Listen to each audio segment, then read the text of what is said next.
Здравейте! Една видео презентация за моя канал, в който ще показвам различни неща от живота си. Пък да не са ви интересни. Дори да не са ви интересни, аз пак ще ги пускам. Преместихме се с съпругата ми от София в гората. Буквално. Околностите на село Церово след Своге.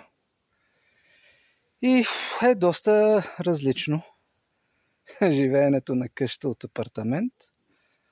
Въпреки че аз много съм ходил и по гората, и палатки, но да не бъркаме екскурзията с емиграцията. Различно е, когато живееш постоянно. Доста е различно.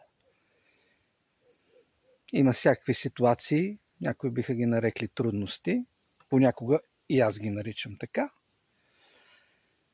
И така, с това видео пускам канала, пътуваме, занимаваме се с различни дейности. На мен ми е интересно, надявам се и на вас. До скоро!